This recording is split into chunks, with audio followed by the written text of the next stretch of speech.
Hello everyone, नमस्कार, जय हिंद। आज के इस वीडियो में हम लोग पढ़ने वाले हैं हमारा इतिहास और नागरिक जीवन कक्षा 8 का पाठ नंबर 11। पाठ नंबर 11 है स्वतंत्र भारत की चुनौतियां एवं विकास, जो कि ये पहला पार्ट है आपका। ये वीडियो आपकी दो पार्ट में आने वाली है। पहले पार्ट में हम लोग जानेंगे सरदार वल्लभ भाई पटेल जी के बारे में। जैसा कि आप लोग जानते हैं, जो हमारा भारत देश आज़ाद हुआ था तो उसमें हमारी जो भारत में बहुत ढेर सारी देसी रियासतें थी, तो कहीं ना कहीं उन लोग को एक में एकीकरण करना, यानी कि एक में मिलाना बहुत सबसे बड़ी चुनौती थी। उस चुनौती को पूरा करने का कार्य सरदार वल्लभ भाई पटेल जी को जाता है। तो जो एकीकरण हुआ था, जो किस प्रकार से हुआ था, जो 562 रियासतें थी और क्या कह सकते हैं 565 रियासतें थी, उनको किस प्रकार से भारत में मिलाया गया है। क्योंकि आपको मालूम होगा, जब भारत देश आज़ाद हुआ था तो जितनी भी रियासतें थी सबको छूट मिली थी। वो किसी भी, यानी कि पाकिस्तान में भी जा सकता है या इंडिया में। तो उसको ये नहीं ज़रूरी था कि वो इंडिया में रहे या पाकिस्तान में, उसके पास खुद का राइट टू डिसीजन था कि कहाँ पे वो जा सकता है। तो वो उसको डिपेंड करना था कि अगर इंडिया में मिलना चाहता है तो इंडिया में मिल सकता है, अब अगर पाकिस्तान में जाना चाहता है तो पाकिस्तान में।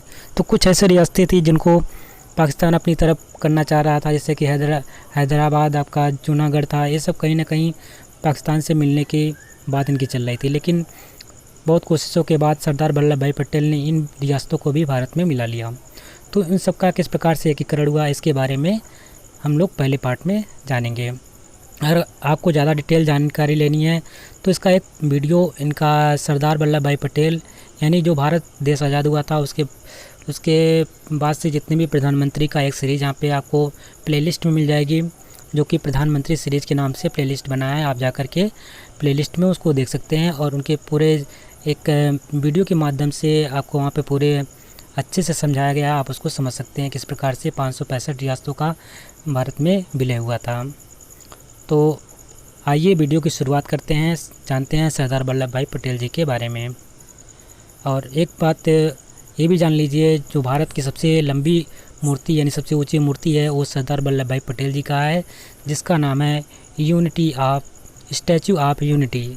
स्टैचू ऑफ यूनिटी अगर पूछा जाता है तो आप ध्यान में रखेंगे सरदार वल्लभ भाई पटेल जी की सबसे ऊंची मूर्ति है, जिसकी ऊंचाई की बात करते हैं तो 182 मीटर उसकी ऊंचाई है, जो कि अहमदाबाद यानी कि आपका गुजरात में पड़ता है। नर्मदा नदी के किनारे सरदार सरोवर डैम है, वहाँ पे बना हुआ है, इसके पास में ही। और अगर सेकंड बात करते हैं विश्व की, ये विश्व की सबसे ऊंची मूर्ति है। अगर दूसरी नंबर पे देखते हैं, अगर स्टैचू ऑफ यूनिटी की बात करते हैं तो स्टैचू ऑफ यूनिटी आपका यूएसए यानी कि अमेरिका में है। तो ये भी ध्यान में रखेंगे, स्टैचू ऑफ यूनिटी पूछा गया है आपसे कि स्टैचू ऑफ लिबर्टी पूछा गया है। तो आपको ध्यान में रखना, स्टैचू ऑफ लिबर्टी जो है वो यूएसए में है, जबकि स्टैचू ऑफ यूनिटी वो भारत में है। क्योंकि ये क्वेश्चन पूछा गया था पिछली बार टेट में, तो काफ़ी लोगों ने गलत कर दिया था, क्योंकि उन्होंने ध्यान नहीं दिया था स्टैचू ऑफ लिबर्टी की बात किया है कि स्टैचू ऑफ यूनिटी की। वो जल्दी से 182 मीटर मार्क चले आए थे, लेकिन पूछा गया था स्टैचू ऑफ आपका लिबर्टी के बारे में, यानी कि यूएसए के बारे में पूछा गया था। उन्होंने भारत पे मार के चले आए थे, भारत पे टिक लगा दिया था, लेकिन गलत हो गया था। तो ये ध्यान रखना है कि किस चीज़ के बारे में पूछा रहा है। इसलिए कहा जाता है कि क्वेश्चन को आप कई बार पढ़िए, जब कई बार पढ़ते हैं तो उसके आंसर आसानी से आप निकाल सकते हैं। तो देर ना करते हुए आइए चलिए वीडियो की शुरुआत करते हैं। सरदार पटेल।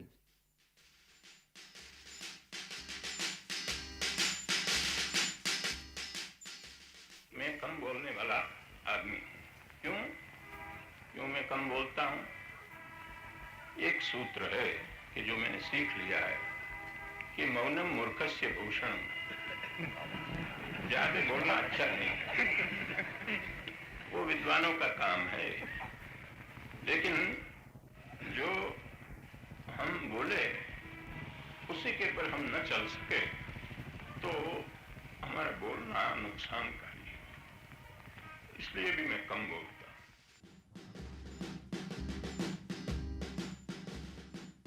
भारत के स्वतंत्रता संग्राम में महात्मा गांधी और पंडित जवाहरलाल नेहरू के साथ साथ सरदार वल्लभ भाई पटेल की भी बहुत महत्वपूर्ण भूमिका रही है।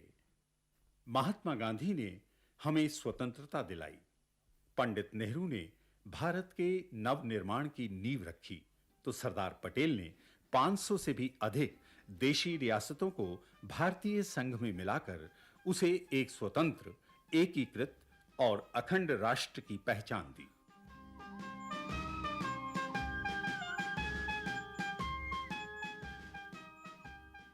लौह पुरुष सरदार वल्लभ भाई पटेल का जन्म 31 अक्टूबर सन 1875 को गुजरात में हुआ था। उनके पिता झवेर भाई करमसाट गांव के साधारण किसान थे। मां लाडबाई सौम्य और मिलनसार महिला थीं। उनके 5 बेटे और 1 बेटी थी। वल्लभ भाई की आरंभिक शिक्षा गांव की पाठशाला में हुई। आगे पढ़ने के लिए वे पास के शहर पेतलाड़ चले गए। वहां वे पढ़ाई के साथ-साथ ही खेलकूद, कुश्ती और सामाजिक कार्यों में भी सक्रिय रहते थे। तभी एक दिन वल्लभ हाँ। अरे तुमने कुछ सुना? क्या हुआ घनश्याम? अरे वो अपने देसाई सर है ना, हाँ? उन्होंने राम जी को क्लास से निकाल दिया। क्लास से निकाल दिया? हाँ, मगर क्यों? वो तो बड़ा सीधा साधा लड़का है। राम जी के पास किताब नहीं थी, घर से पैसे नहीं आए, इसलिए वो खरीद नहीं सका। पर देसाई सर भला उसकी क्यों सुनते? उन्होंने राम जी पर 4 आना फाइन कर दिया। किताब न लाने पर 4 आने फाइन? फिर क्या हुआ? फिर क्या, आज क्लास में आते ही देसाई सर ने पूछा, क्यों राम जी, फाइन लाए हो? तो बेचारा राम जी बोला, नहीं सर, मेरे पास पैसे नहीं है। तो जानते हो, इस पर सर एकदम भड़क गए और बोले, निकल जाओ मेरी क्लास से, और जब तक फाइन लेकर ना आओ तब तक मुझे अपनी शक्ल मत दिखाना। ये तो सरासर अन्याय है। ठीक है, तो कल से सिर्फ राम जी ही नहीं, हम में से कोई भी उन्हें शक्ल नहीं दिखाएगा। क्या कह रहे हो? देसाई सर का गुस्सा नहीं जानते हो तुम? जानता हूं, लेकिन गीता में भगवान श्री कृष्ण ने कहा है कि जैसे अन्याय करना बुरी बात है, वैसे ही अन्याय सहना भी बुरी बात है। हम गरीब घरों के लड़के हैं। हमारे माँ-बाप किसी तरह पेट काट कर हमें पढ़ाते हैं। अगर हमें बिना कसूर जुर्माना भरना पड़े तो हमारे माँ-बाप इतना पैसा कहां से लाएंगे भाई? लेकिन अभी तो सिर्फ राम जी के 4 आने का ही सवाल है। सवाल 4 आने का नहीं है घनश्याम, सवाल है अन्याय के आगे सिर झुकाने का। देसाई सर को गुस्सा कुछ ज्यादा ही आता है। बात-बात पर मारपीट, बात-बात पर फाइन। इसी तरह वो पारेख सर हैं जो जबरदस्ती लड़कों को अपनी दुकान से कापी कलम खरीदने के लिए मजबूर करते हैं। सब जानते हैं वो बाजार भर में सबसे महंगा सामान बेचते हैं, फिर भी हमें उनकी दुकान से सामान खरीदना पड़ता है। हाँ, और अगर ना खरीदो तो नंबर कम देते हैं। इसीलिए तो कहता हूं, सब मिलकर एक हो जाओ और इस अन्याय का विरोध करो। चलो, सब लड़कों से बात करते हैं। ठीक है, उनसे कहते हैं कल से कोई लड़का उनकी क्लास में न जाए। लेकिन वल्लभ, सुनो तो सही, अगर इतने सारे लड़के क्लास में ना जाकर इधर-उधर घूमेंगे तो प्रिंसिपल साहब नाराज नहीं होंगे क्या? हाँ, ये तो तुम ठीक कहते हो। ठीक है, इसका हल भी मैंने सोच लिया है। क्या? स्कूल के बाहर जो धर्मशाला है उसमें बैठेंगे, न इधर-उधर भटकेंगे न शोर करेंगे। तुम जाकर उस धर्मशाला में हमारे बैठने की व्यवस्था करो। और सुनो, बाबू से कहो कहीं से 3-4 घड़ों की व्यवस्था करे। घड़ों की व्यवस्था? पर वो क्यों? अरे भाई, इतने लोग दिन भर वहां बैठेंगे तो पीने का पानी भी तो चाहिए। हम लोग वहीं बैठकर अपना काम करेंगे, स्कूल नहीं जाएंगे। हाँ वल्लभ, ये ठीक है।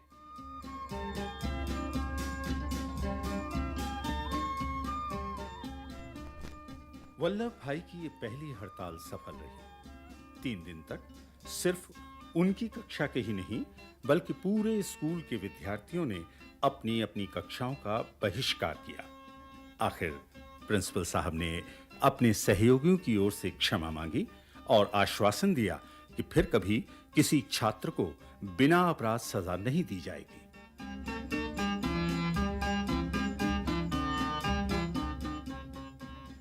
इस घटना से वल्लभ भाई के 2 प्रमुख गुण प्रकाश में आए। एक था उनका कुशल नेतृत्व और दूसरा संगठन की अद्भुत शक्ति। वल्लभ भाई में एक और विशेषता थी और वो थी उनकी शीघ्र निर्णय लेने की क्षमता। कठिन से कठिन परिस्थिति में वे बड़ी जल्दी सही निर्णय लेते थे और फिर पूरी दृढ़ता और लगन से उसके पालन में लग जाते थे। उनके इन्हीं गुणों को देखकर गांधी जी ने उन्हें अपना विश्वास पात्र सहयोगी बनाया था।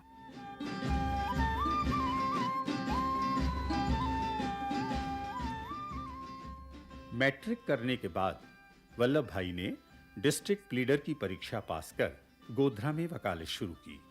बाद में उन्होंने लंदन से बैरिस्टर की परीक्षा पास की और अहमदाबाद में प्रैक्टिस करने लगे। जल्दी ही एक कुशल और निर्भीक वकील के रूप में उनकी प्रसिद्धि फैल गई। उन्हें अहमदाबाद नगर पालिका का सदस्य और बाद में उसका अध्यक्ष चुना गया। इस दौरान उन्होंने सार्वजनिक हित के लिए कई बार अंग्रेज अफसरों से लोहा लिया और विजय प्राप्त की।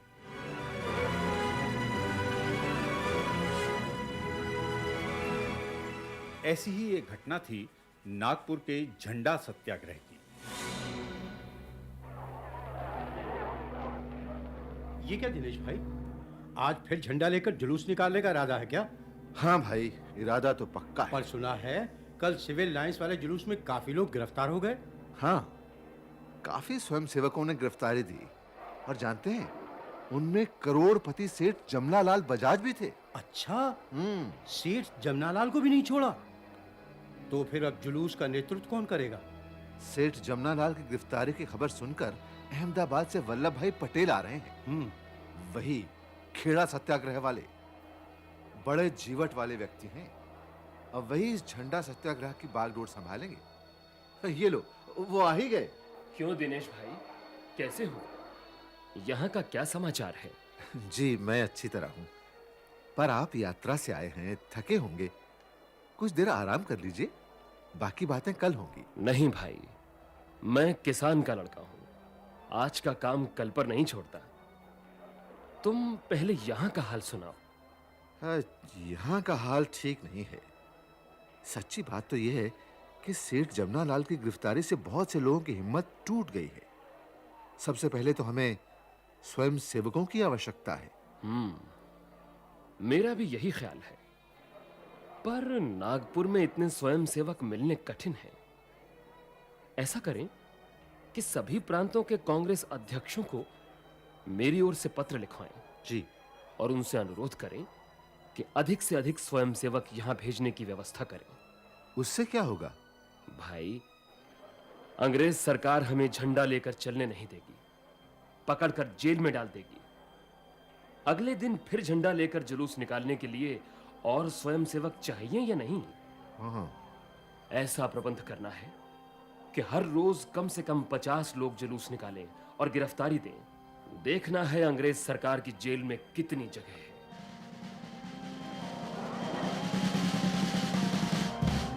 सरदार पटेल की देखरेख में जुलूस निकलने लगे और गिरफ्तारियां होने लगी। नागपुर जेल भर गई तो सत्याग्रहियों को अकोला जेल भेजा गया। लेकिन 110 दिन चले इस सत्याग्रह में किसी दिन स्वयं सेवकों की कमी नहीं हुई। आखिर अंग्रेज सरकार को शांतिपूर्ण जुलूसों और सभाओं पर से पाबंदी हटानी पड़ी। सरदार पटेल की एक ऐसी ही महत्वपूर्ण विजय थी बारदोली के किसान आंदोलन की सफलता।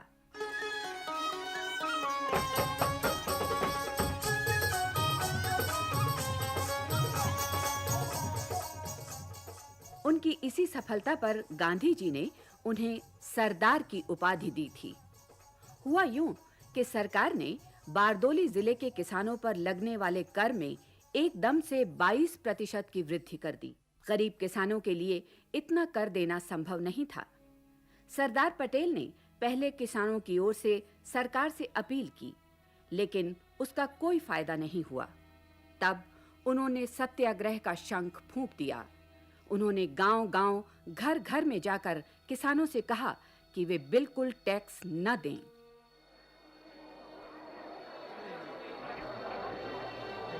मैं आप लोगों को यह साफ-साफ बता देना चाहता हूं कि अंग्रेजी हुकूमत से लड़ने के लिए मैं आपको कोई बड़े-बड़े हथियार नहीं दे सकता। बस आपका अपना दृढ़ निश्चय और कष्ट सहने की आपकी सामर्थ्य, यही वो हथियार है जिनसे आपको ये लड़ाई लड़नी है। लेकिन मैं आपको आश्वासन देता हूं कि अगर आप कष्ट सहने के लिए तैयार हैं, तो दुनिया की बड़ी से बड़ी ताकत भी एक दिन आपके आगे घुटने टेकने के लिए विवश हो जाएगी। ठीक है, हम सब तैयार हैं।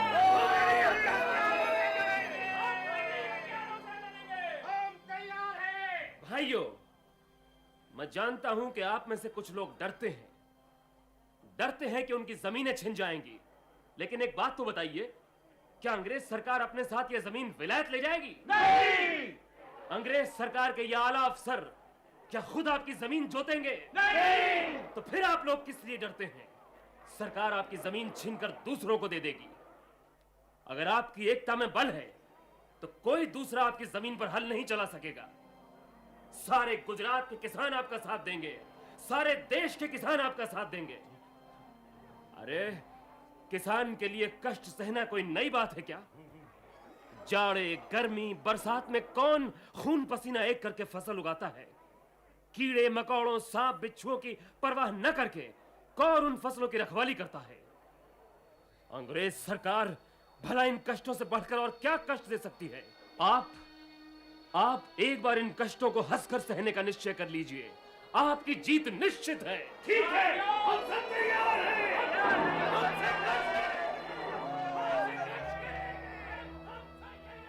बारदोली के किसान सत्याग्रह पर सबकी आंखें लगी हुई थीं। ये गांधी जी के अहिंसा और सत्याग्रह के आदर्शों की परीक्षा थी और इसमें विजय भी अहिंसा और सत्य की ही हुई। सरकार को अपना निर्णय बदलना पड़ा। इस आंदोलन के बाद से सरदार पटेल गांधी जी के बहुत निकट हो गए। गांधी जी ने जान लिया था कि उनके आदर्शों को यदि कोई व्यक्ति व्यावहारिक रूप दे सकता था तो वो सरदार पटेल ही थे। असहयोग आंदोलन, खादी प्रचार, चुनावों की व्यवस्था, सूखा, बाढ़, महामारी आदि प्राकृतिक आपदाओं के समय राहत बचाव कार्य, इन सभी में सरदार पटेल के कुशल नेतृत्व और संगठन कौशल का प्रमाण मिलता रहा। और इसी तरह 15 अगस्त 1947 को देश स्वतंत्र हुआ।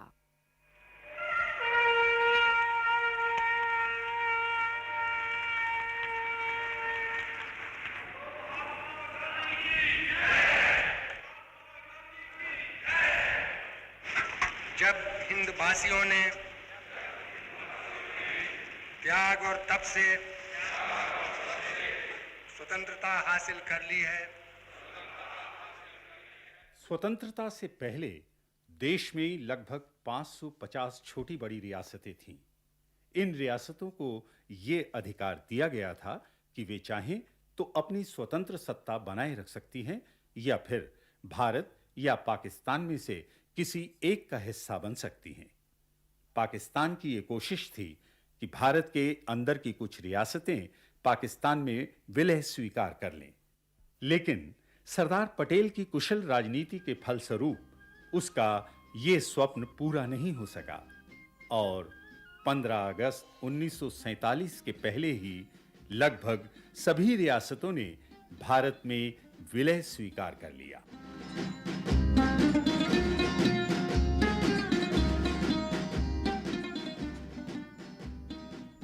सरदार पटेल स्वतंत्र भारत के प्रथम उप प्रधानमंत्री और गृह मंत्री बने। उनके सुयोग्य प्रशासन से विभाजन के समय की भीषण स्थिति जल्दी ही काबू में आ गई। गांधी जी की हत्या से उन्हें गहरा सदमा पहुंचा, लेकिन वे अपनी पहले की सी दृढ़ता से अपने काम में लगे रहे। 15 दिसंबर 1950 को बंबई में दिल के दौरे से उनका निधन हुआ।